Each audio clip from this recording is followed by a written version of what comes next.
সকলো ছাত্ৰ ছাত্ৰীকে স্বাগতম জনাইছো মোৰ চেনেল ষ্টাডি আছামিছলৈ আৰু এই চেনেলটোত উপলব্ধ থাকিব ক্লাছ 6 ৰ পৰা ক্লাছ 10 লৈ সেবা আৰু CBSE অসমীয়া বিষয়ৰ সকলো বিষয়বস্তুৰ লগতে প্ৰশ্ন উত্তৰসমূহ আৰু তোমালোকে যদি মোৰ লগত অসমীয়া পঢ়িবলৈ বিচাৰিছা তেন্তে মোৰ চেনেলটো সাবস্ক্ৰাইব কৰিবা, লাইক কৰিবা আৰু শ্বেয়াৰ কৰিবা।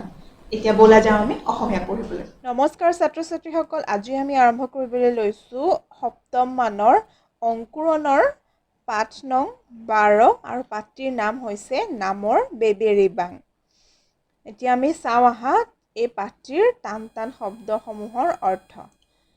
নুতুতে, এইবোৰ একেবাৰে শুনি থকা শব্দ। আমি দৈনন্দিন জীৱনত এই শব্দসমূহ প্ৰায়ে ব্যৱহাৰ কৰি থাকোঁ, নিশ্চয় শুনিছা তোমালোকে। গতিকে ইয়াৰ অৰ্থবোৰনো কি জানি লওঁ আহা।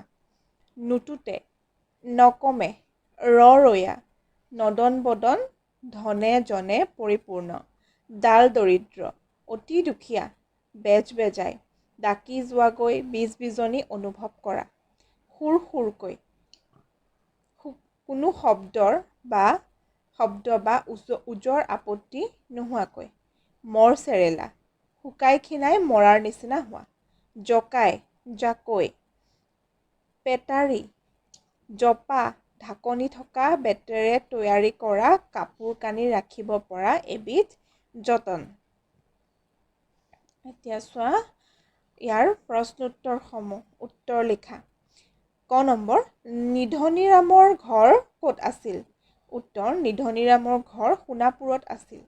নিধনীৰাম অভাৱী আছিল নেকি? উত্তৰ, নহয়, নিধনীৰাম অভাৱী নাছিল।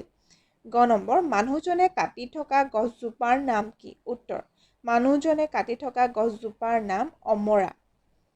ঘ নম্বৰ, হালোৱা মানুহজনৰ নাম কি আছিল? উত্তৰ, হালোৱা মানুহজনৰ নাম মৰা আছিল।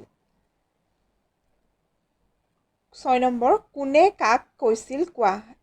ক নম্বৰ, এই জোপা কি গছ হে ককাই? উত্তৰটো হৈছে নিধনীৰামে গিৰিহঁতক কৈছিল। পাৰোতোন নিজৰা, ল'ৰা ছোৱালী যাকে নিধনীৰামক কৈছিল। মোৰ নাম মৰা। উত্তৰ, হাল বাই থকা মানুহজনে নিধনীৰামক কৈছিল। বোলো কোৱা কি, তুমি দেখোন জীয়া, মৰা হলা কেনেকৈ? উত্তৰ, নিধনীৰামে হাল বাই থকা মানুহজনক কৈছিল।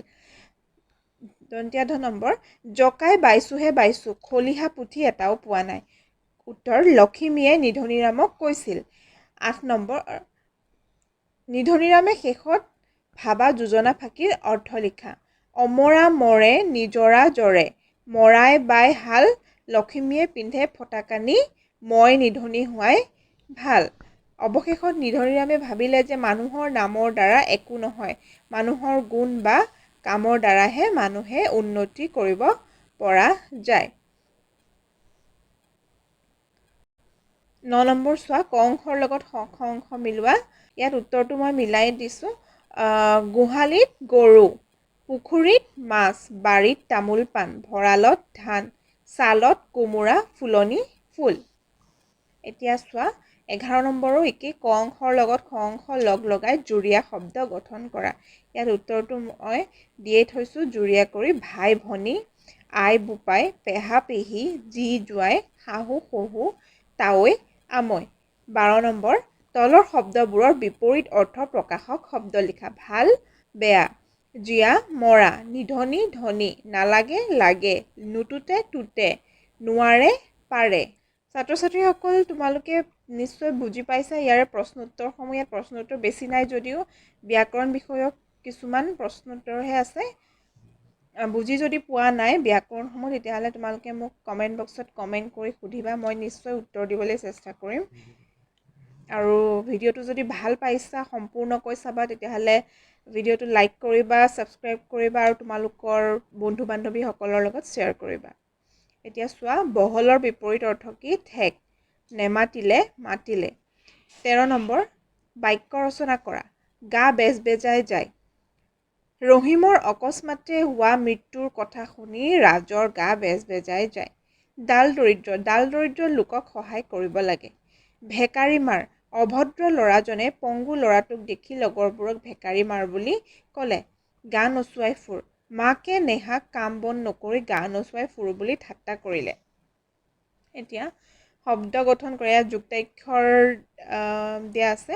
জ্ঞান যোগ দীৰ্ঘই জ্ঞানী, দান যোগ দীৰ্ঘই দানী, গুণ যোগ দীৰ্ঘই গুণী, মান যোগ দীৰ্ঘই মানি, সুখ যোগ দীৰ্ঘই সুখী, দুখ যোগ দীৰ্ঘই দুখী।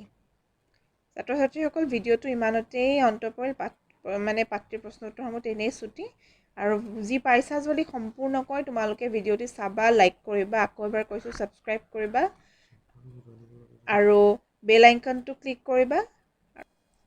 আৰু চেপ্টাৰটো যদি বুজাই দিব লাগে তেতিয়াহ'লে তোমালোকে মোক কমেণ্টত কমেণ্ট কৰিবা। আজিলৈ ইমানেই ভিডিঅ'টো, ধন্যবাদ।